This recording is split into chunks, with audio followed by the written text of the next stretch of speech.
Hi, friends. It's Angie, Angela Power Disney, Angela's Caches.org. No apostrophe, and Caches is Caches.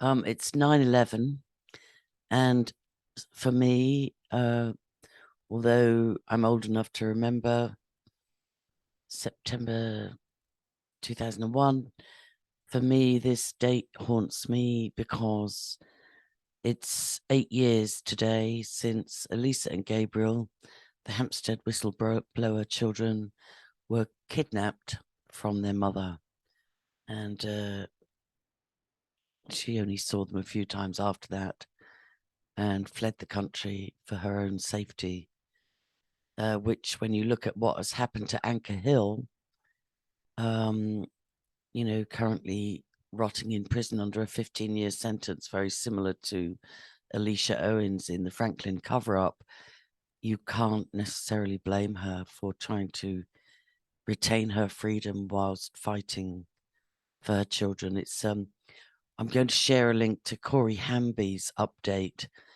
Corey is one of the bravest whistleblowers and advocates for the Hampstead children online. He cannot speak. He has a catastrophic injury. I don't know, is it cerebral palsy, but he also is a survivor of abuse and has found a way to broadcast regularly using type-to-voice technology, and just putting himself out there on the line, getting trolled, and getting shadow banned, and didn't stop him doing a 5.5-hour live stream where he rebroadcast the original children's testimonies. Many people have seen online the police videos, which were not released by Sabine McNeill. It's never been established why or who released the police videos, including alleged retractions, which the I think it was the IPCC at that time, agreed that the interviewing officer, DC Steve Martin, as he was then, he got promoted to DS and he got promoted in his Masonic Lodge to Almoner shortly after. But the IPCC agreed that he appeared to have led the children in the attempted retractions. And he has appeared at every court case since, in which many campaigners were either sectioned, imprisoned, or gagged. So I will put a link to Corey Hamby's YouTube channel. He's on every social media platform. And Corey, hats off to you for your bravery and your courage and your commitment to the children. I'm going to do my August update. I know it's a few days, well, 11 days late. And I was waiting to be able to do a jolly one. And these are just not jolly times at the moment. And a nasty troll made a remark under a video where I documented being scammed by an alleged 7-year Facebook friend, being scammed into a crypto pyramid scheme and having lost my rainy day fund and my son having lost his savings too. And some nasty troll made a remark about, oh, you reap what you sow, or like what goes around comes around, or your karma hasn't even begun yet, and so on. And yeah, upset me. And you know, I prayed and I realized that I realized that we have days of glory and we have days of decrease. For anybody that followed Tory Smith, even though he was fairly out there with his disclosures, but we watched him die online, as we did indeed Max Spears. And I don't want to go it that way. I don't want to document my decline. But at the moment, I'm still online and I still feel there's work to do. And it's no good trying to pretend everything's hunky-dory when it's not. Suffering is character building, but you know, this same troll that said, oh, what goes around comes around, would you have said that to Jesus on the cross? Because guess what? After 3 days, he rose again. He was raised from the dead by the power of the Holy Spirit, which indwells every born-again, spirit-filled believer. Most of the disciples ended up persecuted to death. Would you have been one of those people cheering as Stephen got stoned to death and just his face shone and he echoed Jesus in saying, forgive them, Father, they don't know what they do. So I forgive you, and I'd like to think I've got one more move in me, one more adventure in me, one more victory. Certainly we all could do with some victory. But I'm not a sort of cutard hopium popium kind of broadcaster. Otherwise I'd have a much bigger following. I came online more to do with my mental health and trying to break suicide programming and trying to stay alive and trying to be heard, even if by a piece of technology. I came online, I don't know, 2008, 9, primarily as a survivor and somebody diagnosed with dissociative identity disorder and somebody wanting to regain fractured memories. And I chose not to go down the regression therapy or the hypnosis or whatever. I've chosen to let the memories come back if they will and as they will. But because the second bow to my string to my bow is and was journalism, I couldn't help, and I think it was the Hampstead case that catapulted me into using my journalism training. I did a degree in literature and then a postgrad in sub-editing and design, and then many years in communication and so on. But it was the Hampstead case that catapulted me out of documenting my own story and trying to advocate and campaign for children currently suffering. And as Elisa and Gabriel approach next year, they'll be 18 and 17 and hopefully of an age of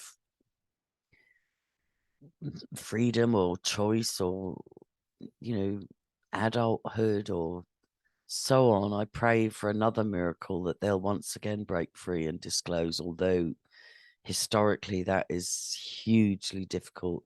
I didn't really start disclosing until I was 43. It can take decades for survivors of extreme trauma-based mind control to break free. So those children to have deprogrammed to the extent of disclosure that they did in 2014, age or 15, by the time the disclosures came out, age 8 and 9 was historical. It was history changing, and it still should be. So yeah, so I with DID as well, I compartmentalize. So I want to recommend to people, because in a way, social media has helped with my compartmentalization because I file things away. I might just forget them then, but I file things away. So Facebook's been my sort of daily blogging platform, and I had about 4 or 5 groups there, but I lost a couple of them. Not lost them, but just when I lost my main Facebook page, which, by the way, Cambridge Analytica had harvested, and Facebook informed me about that at the time and said, we're sorry to say Cambridge Analytica have data breached your friends list and all the rest of it, everything really on that page was phenomenal. It was it had millions of engagements. But when I made a video about Cambridge Analytica, it was instantly banned worldwide. I think I've still got it on Vimeo or BitChute somewhere hidden away. But on Facebook, I've got 2 groups: The Woman at the Well, a Christian group for the non-religious. It's public, but if you want to join the group, please do. And if not, please visit it. And the other one, which I'd strongly recommend for high level. I don't mean that in any, there's every level of abuse is wrong, but for people either surviving MK Ultra or trauma-based mind control or severe ongoing abuse in childhood or no consent medical experiments, I have a private group called Mind Control, Social Engineering and Diabolical Experiments in the UK and US. And it's broader than that. Clearly, it involves all the Five Eyes countries and beyond. So yeah, and then Twitter. I lost my Twitter account in January when I had a bit of a breakdown, and I just thought I have to disclose everything because I feel like I'm going to die. So I had a sort of fairly spectacular re-disclosure, which cost me my Twitter page. I don't know how, but I lost it. I've got another one now, but Twitter I use for certain things, and please follow there. And then yeah, YouTube channel. Please subscribe to this channel. Don't just watch it on Facebook or on my blog. If you could press where it says view on YouTube and then actually subscribe, that helps. I lost my main YouTube channel as well a few years ago.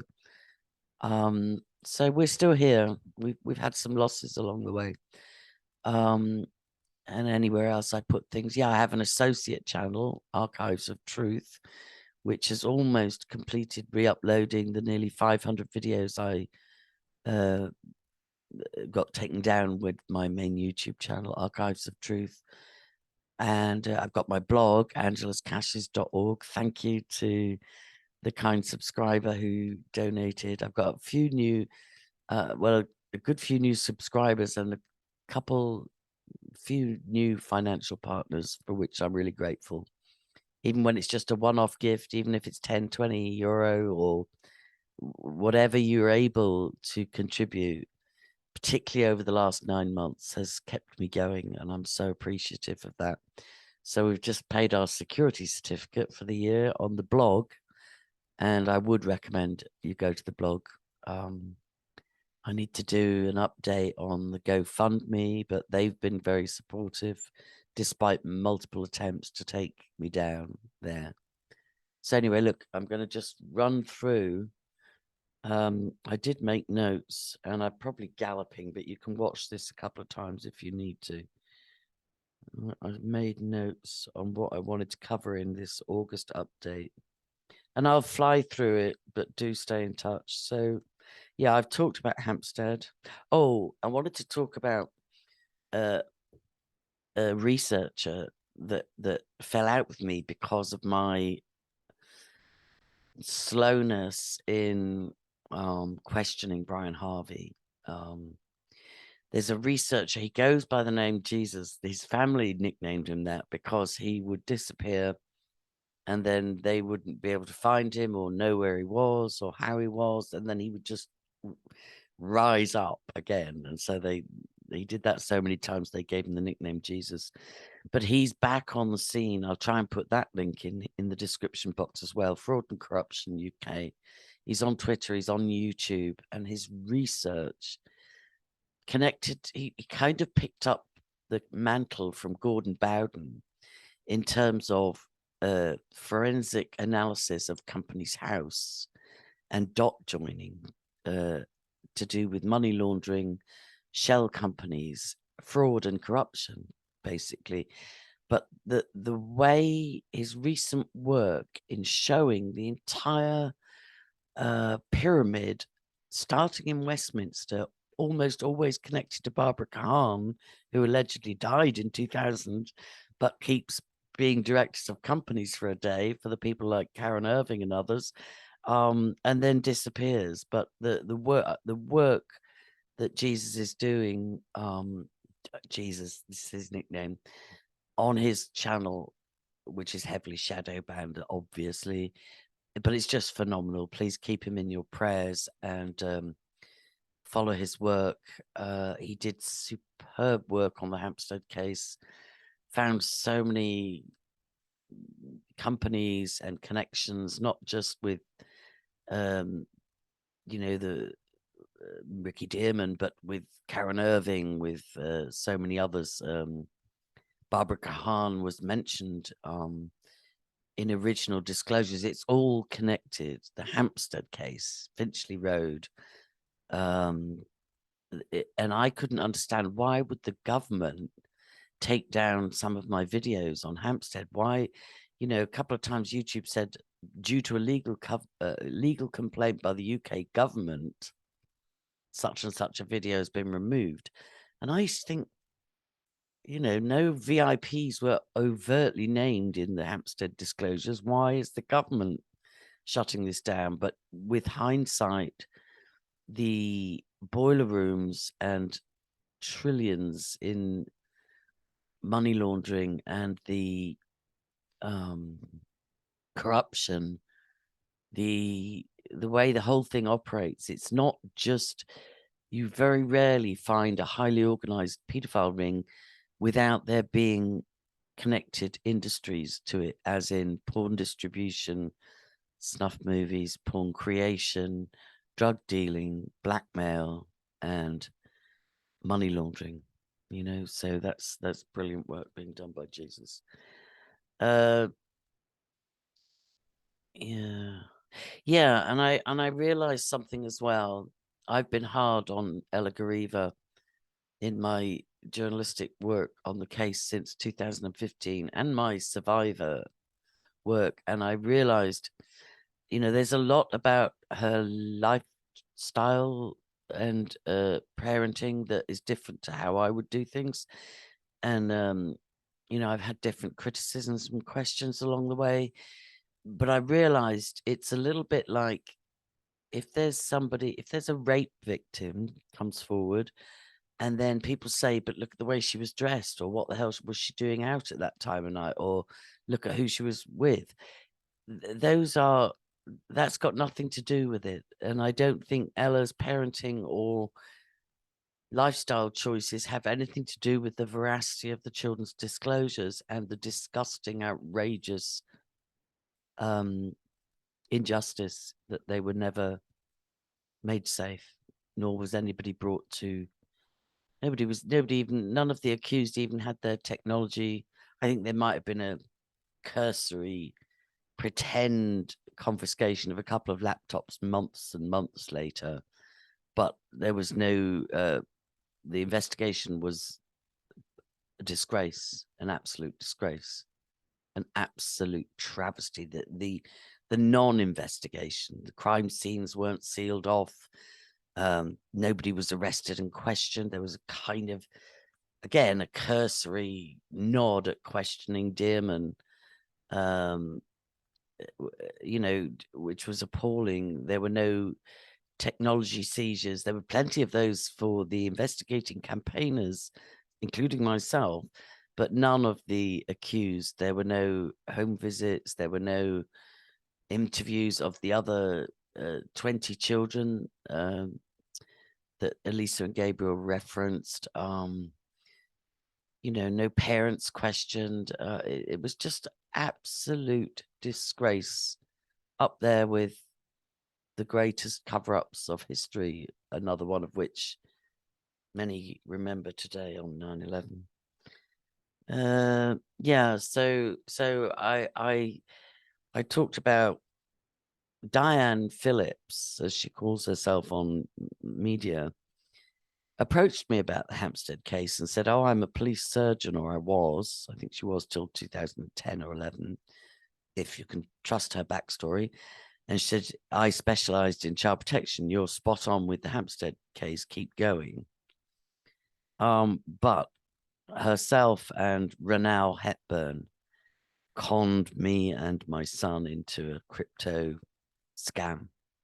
And so I have made several videos of evidence about that, which I will first offer to the police and other authorities, and then go public with if they don't do anything about it. And then almost got a double whammy scam, where on Twitter there's somebody who flips you over to Instagram with somebody who apparently correct. You know, if you've been scammed in the crypto world, we will get your money back. And they're a scam as well. It's I tell you, it's a jungle out there. It really is. And it's going to get worse, especially in the crypto world. But look, with regard to, yeah, I've started off by saying I originally created 2 YouTube channels. This one was for personal disclosures and the other one was my journalism work, but I lost the other one. And to be honest, it's too late for me to change my style. I've learned some hard lessons, you know, but in terms of disclosing too much personally, that may be part of my injuries from childhood. I just blurt. I do disclose. I've learned not to do it when it hurts my children. But with regard to myself, many survivors will say, I've got nothing left to lose. You know, the worst that could ever have been done has been done. So truth sets free. So yeah, there's been no reading of a will of my father's. My siblings are in denial and incommunicado. And so if anybody knows a solicitor in the Republic of Ireland that will represent me, you know, I don't even want to correct the wrongs of the farm or the bungalow that my 2 younger sisters secured. My father tried to correct those issues with solicitors 10 or 15 years ago, and he gave up.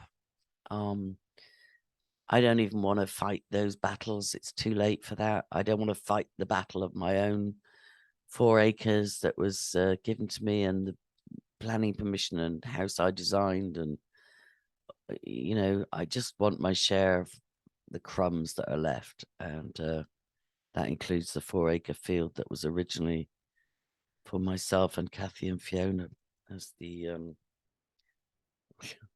the ones who got nothing when the other 2 took what they wanted. But look, so yeah, if you know of a good Irish solicitor who's not afraid to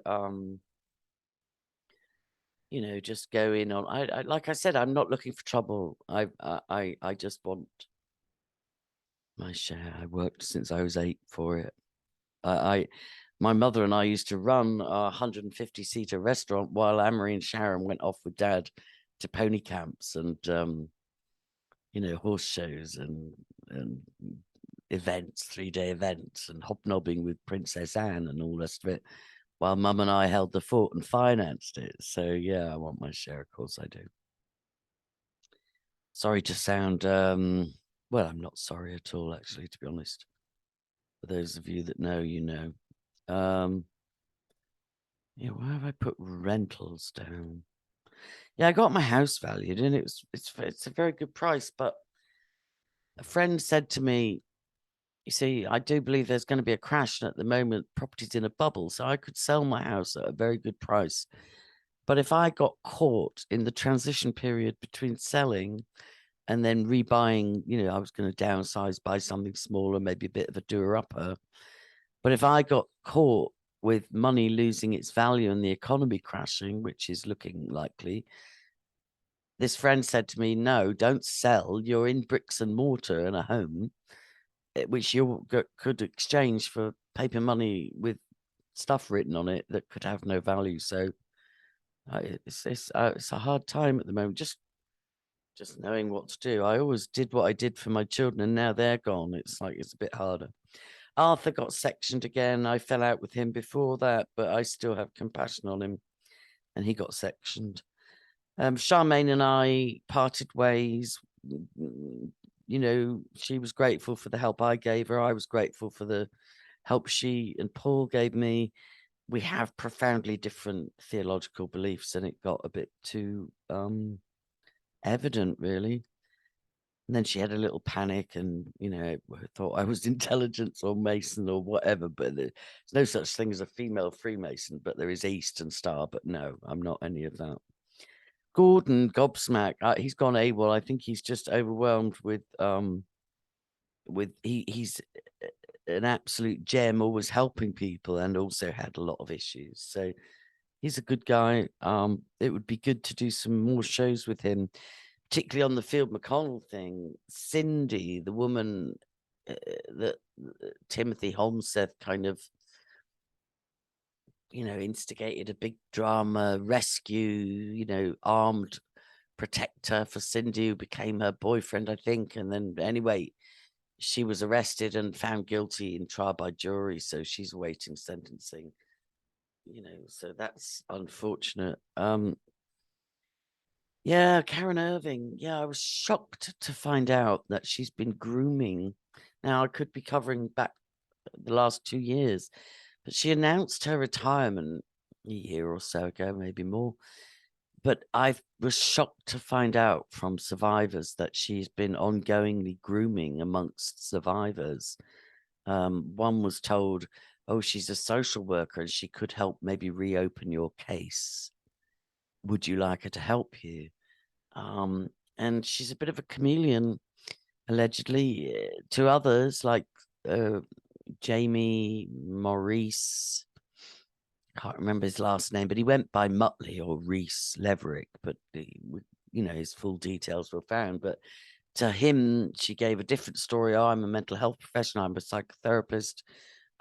Would you like to be part of a group of professionals, investigating fraud, hoaxes or whatever? So a bit of a chameleon, but still, I was very, very disturbed at her grooming survivors and under false pretenses. I mean, she was a social worker and she was a therapist. I'd also like to know how autobiographical her books were, the Katie Klein trilogy, because the main therapist character experiences a rape in her training hospital by a consultant. And it would just make some sense of some of this woman's behaviors. But yeah, I would just give a heads up to survivors. If you are approached, it's kind of like Ghislaine Maxwell kind of approaching, because it works like pyramid scheme. So once Karen Irving has recruited some survivors, then those survivors will go to other survivors and say, oh, do you want Karen Irving's help? She could maybe reopen your case. She's a social worker, and so on. And so I would just really warn survivors against being groomed to be used for trolling. Really, very sad. Yeah, I've talked about Field McConnell. I'd like to do another show at least with Gordon about that. Yeah, there's lots still to discuss there. Anchor Hill. I think this is why myself and Andy Devine have come under such renewed persecution online and trolling online, is because of the Anglesey case. I have neglected it because I had so much in my personal life to deal with for the last 9 months. She's still in the prison. I still have her address. She has been... Richard Carvath, if you contact me, if somebody can get this to him, I'd be happy to hand on to you a copy of Anchor's 400-page evidence bundle, which I now have in its entirety. Yeah, I've got a book project. I've talked about this book project. I've got about 3 or 4 books ready to publish, with just not too difficult of an edit to do. But I think I've found the right ghostwriter, and I'm thinking of setting up a separate fundraiser for 5,000, which is, he'll at least put one book together for that modest fee.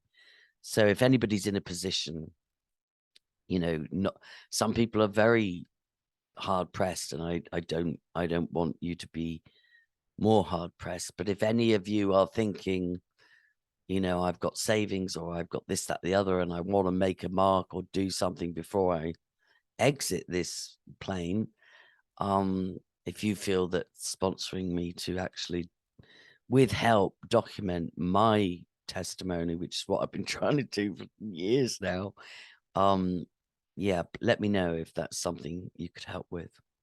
5,000 is very, very, very modest, and this guy's properly hooked up with a publishing company. It's not just a sort of DIY vanity job. Yeah. My assistant is safe. He's got, like I said, he's got you can check my blog. I did 3 videos. He's got rapid response in place and other security tactics, strategies in place. Yeah, I can talk about that another time. Ben and Rose. And self-esteem in programming. I don't even know what I'm writing about there. I have no idea what those notes were about. And then the final thing I wanted to say, Reverend Anthony Pike, who has his own Hampstead group email style, has put out a red herring. He sent, what looked like a hopeful email to the group, which is quite substantial, saying, "Oh, Elisa update," and showing an alleged copy of her Pinterest from a couple of years ago. That's a red herring. That's not her Pinterest. I was sent details of her Pinterest and Instagram by a judge's daughter, actually, a couple of years ago.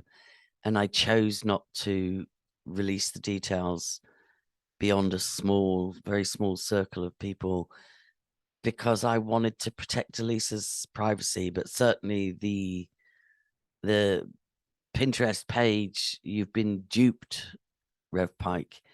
That's not the Pinterest page at all. I did take screenshots, and the judge's daughter that's gathered the information and forwarded it to me, she did an amazing job, and it was very sad. The contents were very sad, but I imagine after maybe even a whisper got out that it was in my possession, or it might have been referenced on Reddit or some of those forums, somebody set up a red herring page with Elisa, not spelled the way she spells her name, but it's under the name Elisa Gariva Dearman. It doesn't look like her in the picture, and it's certainly not the information I was sent at the time. So I think that's a red herring, Rev Pike.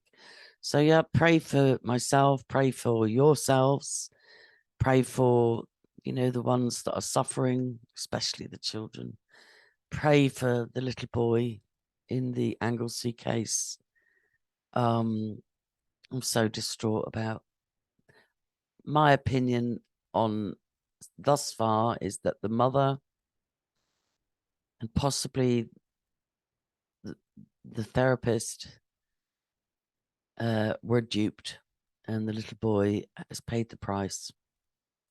And also, yeah, there's the inquest is due on Robert Frith and the alleged suicide by carrier bag in the jail within 5 days of being imprisoned. My speculation is that he was going to spill the beans on it being a sting. And I think he was taken out, but let's see what the inquest says. I doubt it'll say anything other than,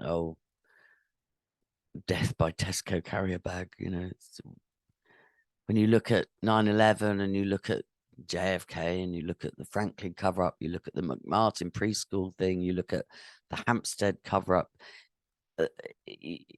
many people can think, will we ever, when you look at the work Jesus is uncovering in fraud and corruption connected with Companies House and pyramid schemes of money laundering in the trillions, all connected to MPs and above, and Finchley Road and the other money laundering addresses, you'd be forgiven for thinking, will we ever turn back the tide? And I suppose on one level, the answer would be no, that only Jesus coming back will truly mete out judgment for eternity.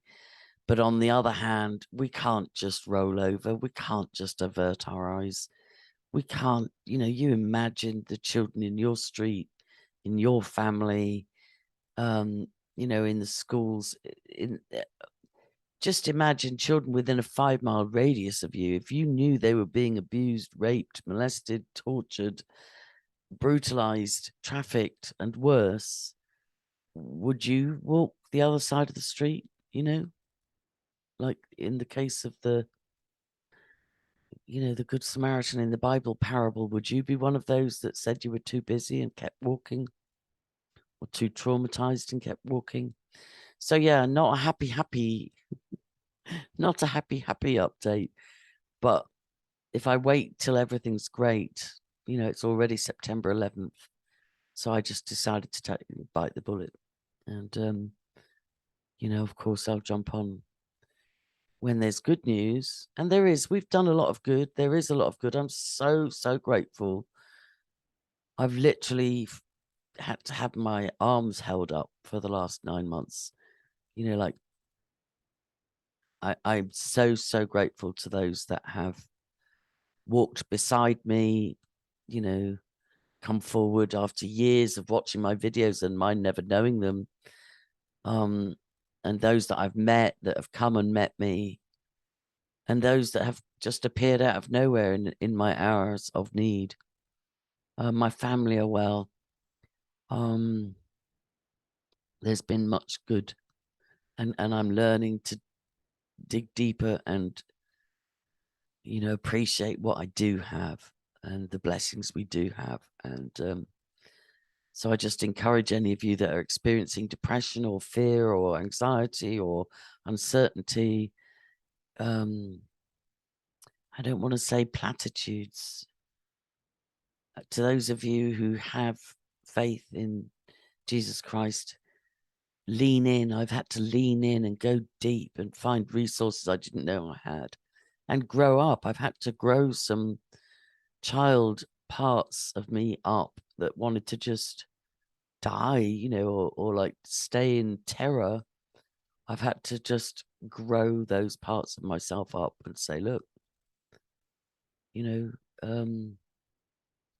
have to deal with this thing, one thing at a time, one day at a time, and so on and so forth. So that's it, guys. I'll put the links into Corey Hamby's YouTube channel and Fraud and Corruption UK's YouTube channel. And yeah, anybody who can responsibly take to a bigger platform or magnify the evidence bundle that was never deemed admissible either in family court or any proposed trial for this poor little boy involved in the Anglesey case. Anybody that can forward that, please contact me. My contact details are in the description box. My GoFundMe platform's there. Please help there if you can. I also want to look after Aaron, my assistant, who had to go into hiding and had some high drama after his disclosures with his sibling. Yeah, so if you can support my work, please do on my GoFundMe. And please find me on Facebook, Angela Teresa Power Disney. I think I'm the only one with that name. Having said that, some troll might try and go make a fake name, whatever. Look, I've learned, as has Andy, and many of the seasoned campaigners and whistleblowers, not to engage with it. It's seriously like, forgive them, Father, they know not what they do. All right, God bless, folks. If you have any good news, please let me know.